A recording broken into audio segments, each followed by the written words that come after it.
السلام عليكم ورحمه الله. كي دايرين حبايبي؟ نتمنى تكونوا بخير وعلى خير. مرحبا بكم فيديو جديد على قناه بيتي ميتي بونور شانيل. اول حاجه انا فرحانه بزاف بكم بلي زابوني ديالي وبالناس اللي كيشوفوا لي فيديو ديالي كياخذوا من وقتهم الصراحه ويتفرجوا فيا. كنقول لكم كنحماق عليكم وكنبغيكم وكنتمنى نكون في المستوى اللي كتسناوه مني، والله لا يحشمني معكم. هذه دائما الامنيه ديالي. وإلا عندكم شي تعليقات او لا ملاحظات على الرحب والسعه ناخذها بعين الاعتبار باش يعني يكون المستوى ديال القناه في المستوى اللي نتوما كتسناوه. يعني انا نقدر ندير مجهود، ولكن يقدر نتوما ما يعجبكمش، نتوما تكونوا كتمناو شي حاجه وانا ما نكونش عارفاها. فلذلك غادي نفرح الا كانوا الاقتراحات ديالكم وغادي ناخذهم بعين الاعتبار ان شاء الله. وثاني حاجه كنشكر بزاف الناس اللي كيخليو لي ميساج ولا اللي كيديروا التعاليق في سواء كان في اليوتيوب. كنفرح بهم بزاف ملي كنشوفهم، ولا اللي كيصيفطوا لي في الخاص، ولا اللي كيصيفطوا لي على الواتساب، لان كاين اللي ما عندوش الامكانيه باش يكتب التعليق في اليوتيوب. وانا على العموم كنفرح بكاع بلي ميساج اللي كيجيوني. شكرا بزاف لكم. وكنقول لكم البنات عواشر مبروكه ان شاء الله، الله يدخلها علينا وعليكم بالصحه والسلامه بمناسبه شهر رجب.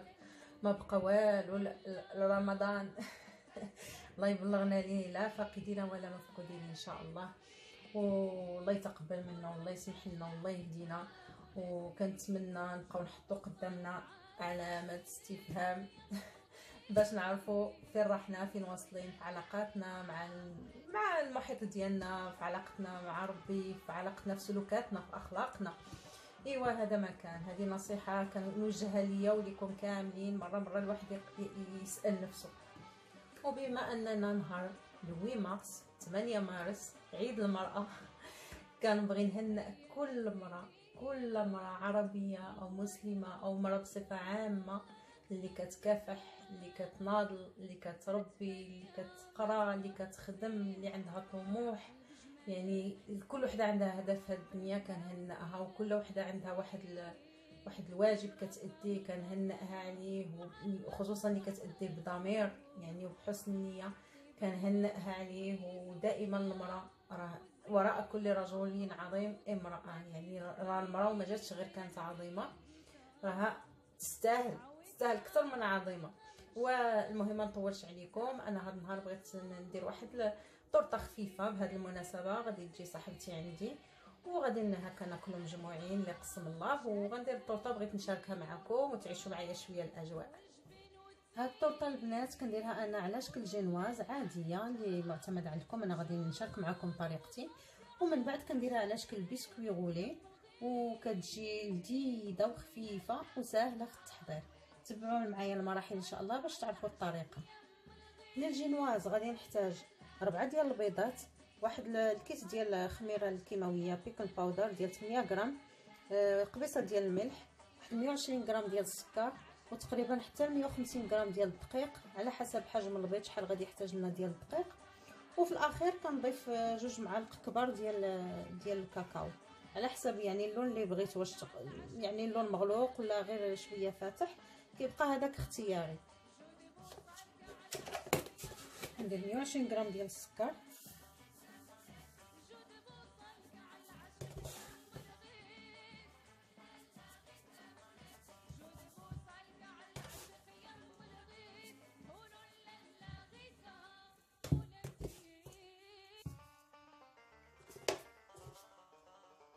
نديرو البيض ديالنا،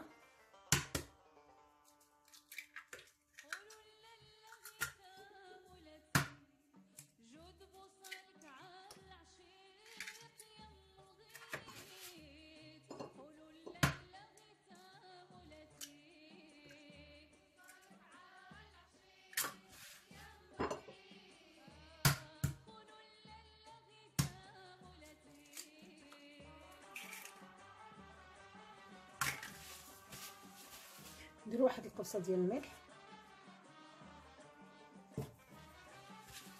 صافي. نبداو نطربوا السكر مع البيض حتى يتضاعف الحجم ديالها مزيان. هي الا ما كنت غادي نضيف الكاكاو كنضيف واحد الكيس الفاني، وكتجي الجينواز بيضه وفيها نسمه د الفاني، لكن انا بغيتها بالكاكاو ما غنديرش في الفاني، سي با لا بين.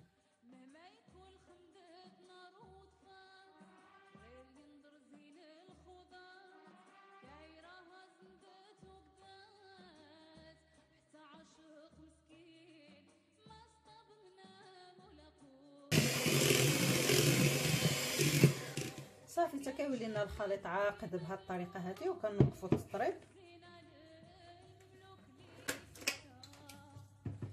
دابا نخلط الدقيق غير بالطراب اليدوي احسن باش ما يبطلناش الهواء اللي كاين في البيض.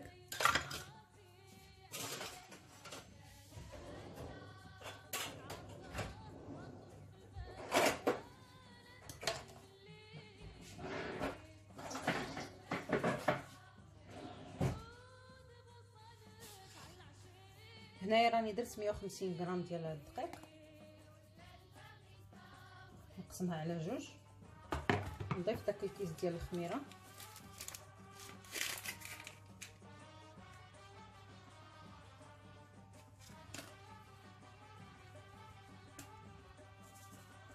وراني درت الفران يسخن على 175 180 درجه على حسب الفران ديالكم شنو.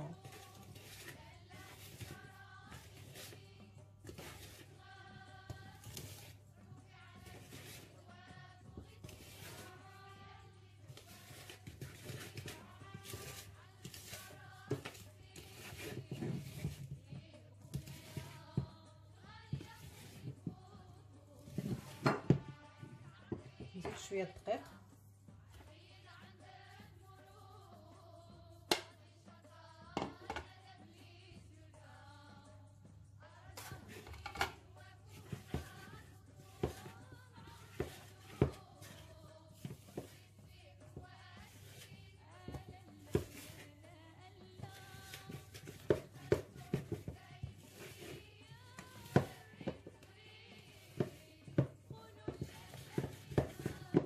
انا ما درتش داك 150 غرام كامله لان شفت الخليط هو هذا الشكل اللي بغيت نوصل ليه.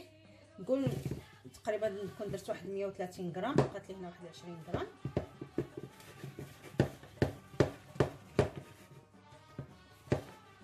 صافي في الاخير نضيف واحد 2 معالق ديال الكاكاو،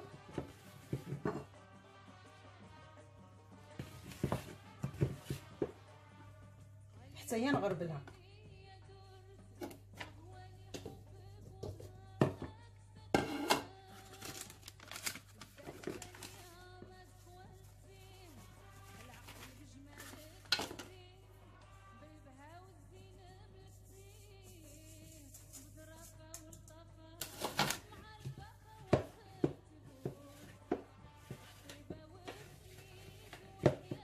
صافي الجينواز ديالي كتولي على هذا الشكل هذا. غادي نصبها في المول، نحاول نرفع يدي الفوق،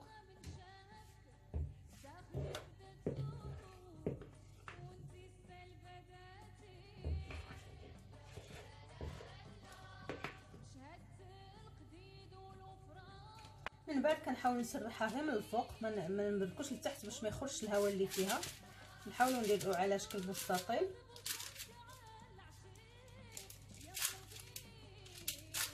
وهي ما تحتاجش تطيب بزاف، يعني تقريبا واحد 12 دقيقه على 180 درجه راه كافيه باش ما تجيناش يابسه. والبسكويت بسهوله يمكننا نديروه رولي. بالنسبه للسيرو البنات انا كندير واحد لاستيوس غزال ورائع وساهل باش كنسطيو الجينواز ديالنا. كناخذ غير المربى ديال المشمش، كونفيتور ديال المشماش، كنزيد له شويه ديال الماء باش يخفف، ندهن الجينواز ديالي كيجي رائع، والجينواز كتجي خفيفه وبنينه ولذيذه. مع الاسف انا سحبت لي راني شريته عرفتو تسالالي، ولكن عندي غير المربى بنكهات اخرين ما بغيتش نستعملهم. هذاك مجرباه صراحه وكيعطي نتيجه زوينه وسريع التحضير، يعني ماشي بحال دابا عاد خصني نوجد السيرو. انا نقول لكم الطريقه. درت كاس ديال الماء، نص كاس ديال السكر، واحد المعلقه صغيره ديال النكهه ديال الفاني، غادي نديرهم يغلاو حتى يعقد يعني الخليط، واللون ديالو يولي بحال صفر شويه، ما يبقاش يعني هذا الخليط سائل. ريحتها زوينه، ونعاودو نتلاقاو ان شاء الله. الجينواز ملي كتخرج كتكون على هذا الشكل هذا. لاستيوس اللي نعطيكم هي تبقاو ديروا يديكم هكا في الوجه ديالها، الا ما لصقاتش لا مابقاش لا طراس هنا معناها راه الجينواز طابت. تكون تقريبا كتحتاج من 12 دقيقه حتى ل 15 دقيقه على حسب الفران ديال كل واحد. دابا غادي نخليها تبرد شويه، عاد نروليها على ما نتسنى السيرو ديالي يوجد ويبرد ونسقيها ان شاء الله. قلبتها على بابي سوفي عود واحد اخر باش يجيني ساهل نحيد هذا.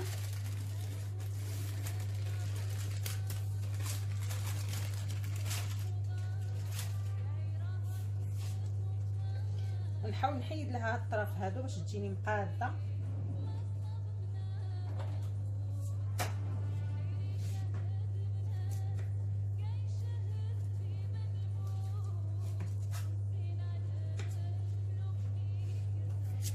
وهاد لي شوت بطبيعه الحال كنستافدوا منهم، كنديروهم في حاجات اخرين في لي فيغين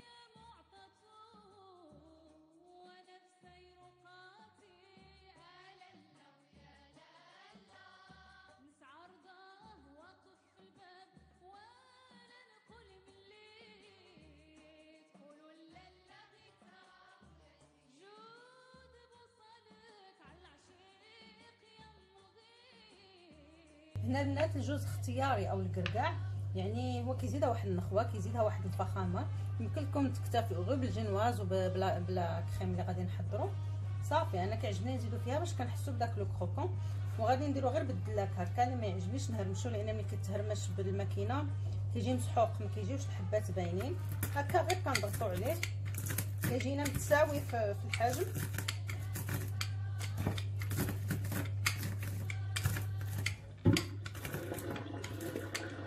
تقريبا نزيد واحد 100 غرام هكاك.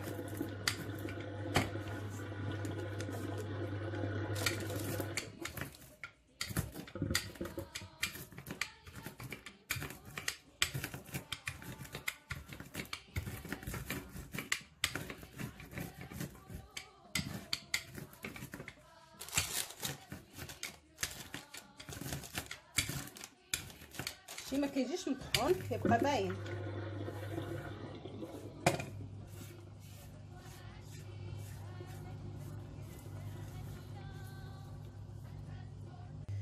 هادوك لي شوت او البقايا اللي بقاو درتهم في هذا بلاستيك غذائي غنديرهم في الكونجيلاتور تنصوب بهم شي نهار دي بوب كيك هكا للوليدات. المهم دابا غادي ندوز نحضر لا كريم. درت هنا 200 غرام ديال القشده طريه، غادي نضيف معها واحد نقول 2 معالق ماشي عامرين ديال السكر كلاصي. واللي ما كتصدقلوش مع التطريب يمكن لكم تضيفوا هاد يعني هاد كيفاش كيقولوا المثبت ديال الكريمه. ملي كطربوا معها كتولي القشده شاده راسها. وكاين اللي غير بالتطريب كتصدق له، يعني عينكم ميزانكم. انا هاد المره غادي نضيف معها واحد اليوغورت بالنكهه ديال الفاني. نبدل صراحه، اول مره كنبغي نضيف اليوغورت مع القشده وغادي نشوف النتيجه كيفاش كتجي. نورمالمون كندير غير 400 مليلتر ديال القشده الطريه مع السكر كلاصي ومع واحد النكهه.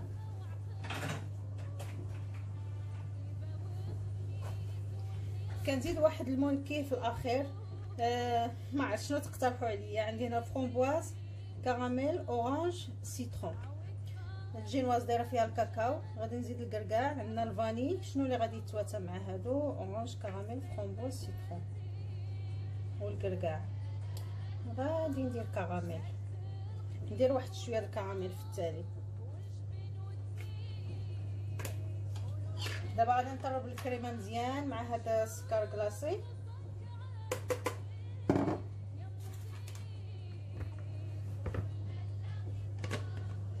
ونعاودو نطلقاو. القشره ديالنا كتولي على هذا الشكل شاده راسها نتوما كتشوفوا. النصيحه للمبتدئين خاص هذا تغسلوه بالماء بارد، وحتى هذا الباطور براسو تغسلوه بالماء بارد باش دغيا يطلع لكم. غنضيف دابا اليوغورت بنكهه الفانيل.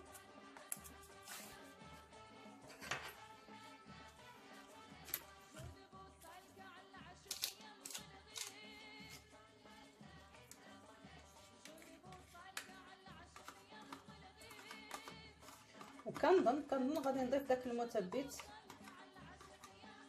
نخاف الكريمه ما تجينيش يعني قاصحه.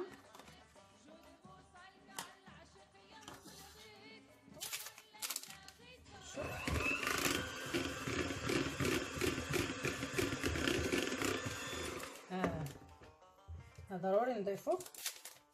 نتوما قلت لكم الا درتو غير لا كريم راه بلاش منه يعني.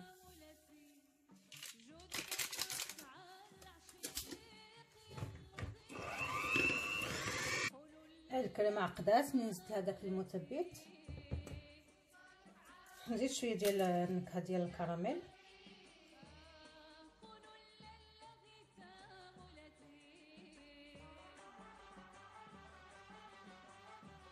واحد نص معلقه صغيره.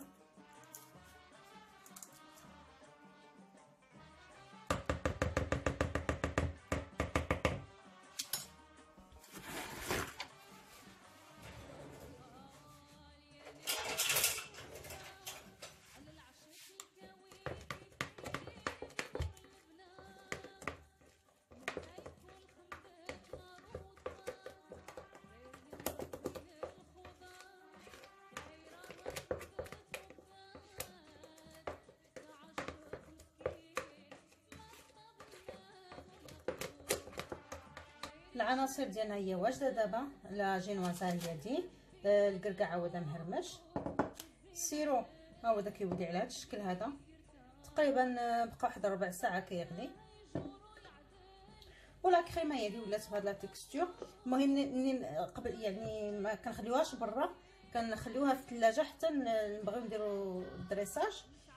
كي قلت لكم انا هذه اول مره كنستعمل لا كريم فريش مع دانون طبيعي. انا مع الاسف ملي حليت الثلاجه كانوا كيبانوا لي جوج ديال لي كريم فريش. ساعه صدقات هذه ديال الطبخ وحده ديال الحلويات. وما يمكنليش هذه نستعملها في الحلويات، ما كتكونش فيها نسبه الدهون بزاف، ما غاديش تبغي تطلع. و داكشي باش استعملت غير وحده ديال الطبخ وزدت عليها مع واحد دانون، وغادي نشوفوا النتيجه كيفاش غادي تجي في المذاق. دابا ندوزو نسقيو لا جينواز ديالنا.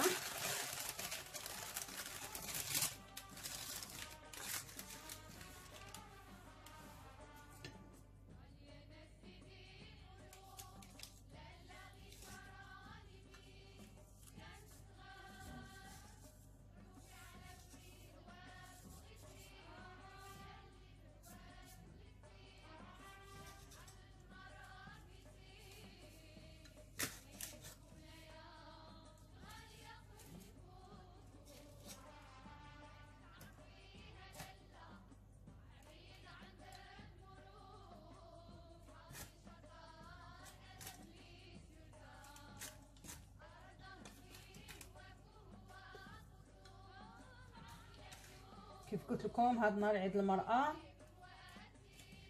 يعني شحال ما هضرنا في حق المرأة ما نوفيوش. لا المرأة القروية، لا المرأة اللي في المدينة، لا الأم، لا يعني ما شاء الله دورها في الدنيا. غادي يسمعونا الرجال غادي يغيروا يقول كاش كدير كاع هاد المرأة، ولكن الراجل الحر هو اللي كيعرف قيمة المرأة، شنو هازه معاه وصابرة معاه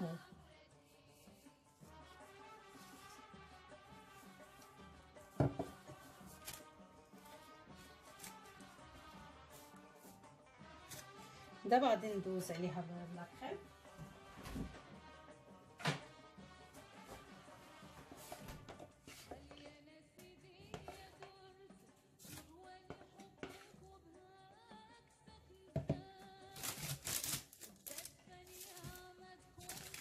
ما نديروش بزاف باش نرولي وما تخرجلناش من الجناب.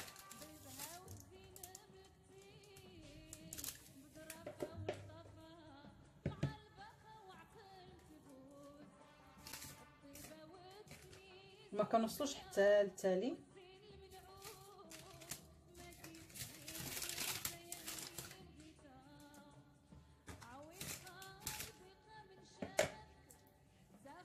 دابا نرشو الكركاع.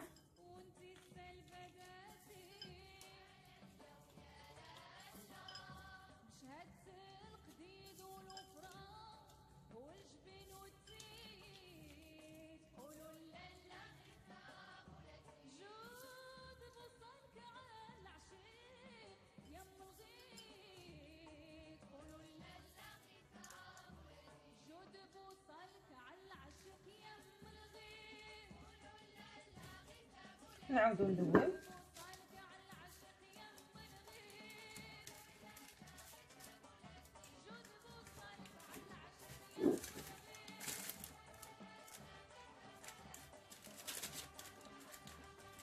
نكملوا مره اخرى.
صافي غنبقى نقطع شرائح.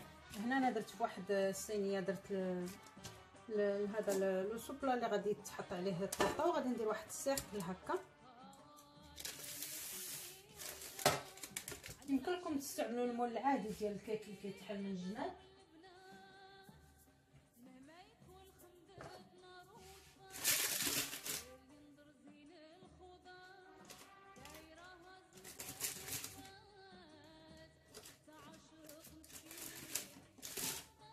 انا قطعت شرائح ديال الجنواز ودرتهم في الجوانب ديال المول. دابا غادي نبقى ندير في الوسط.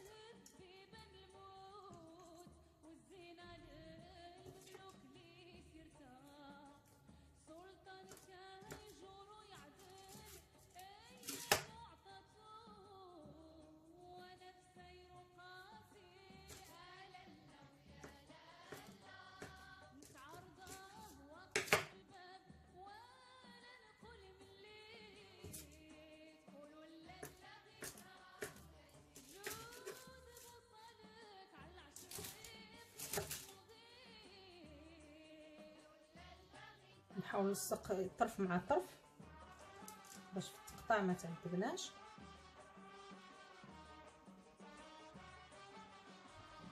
نعاود ندير شويه ديال لاكريم هنا ونغطي عود بشرائح ديال الجينواز.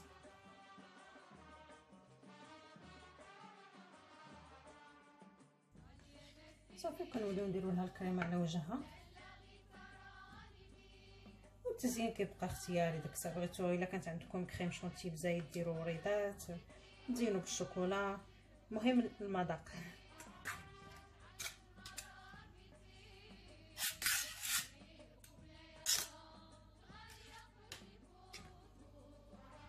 يمكن لكم تزينوا بالفرشيطه ولا شي حاجه بحال هكا تعطينا المنظر مسنن.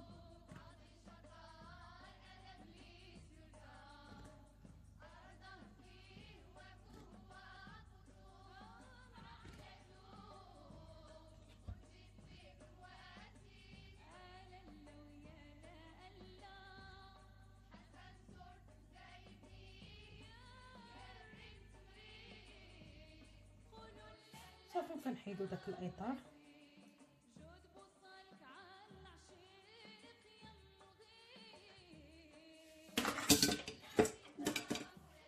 نزينو باش ما بغينا بالشوكولا، ولا ندير في حبه ديال الفرامبواز.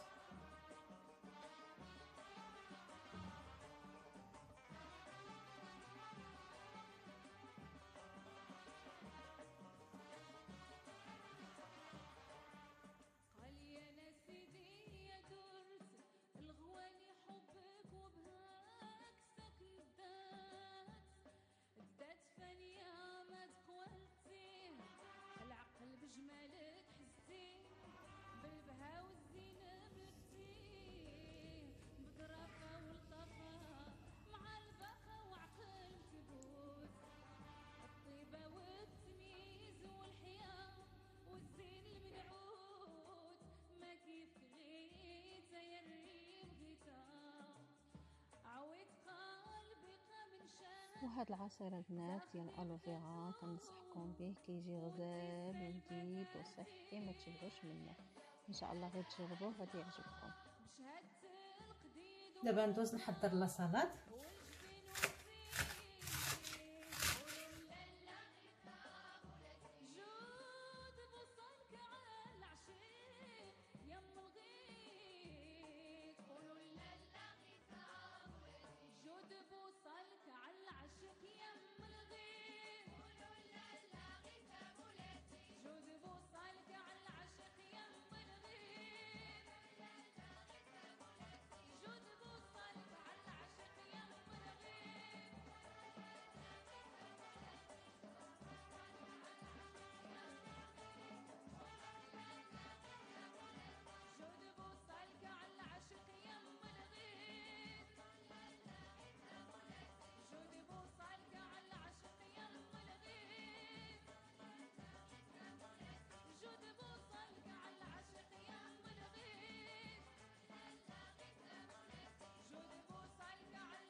وكان هذا هو النهار ديال 8 مارس عندي. الحمد لله كيف قلت لكم جات عندي صاحبتي ودوزنا وقت زوين ونشطنا وضحكنا ودرت هاد لاطاخ دوزنا بها اتاي واخا بسيطه، المهم كانت لذيذه.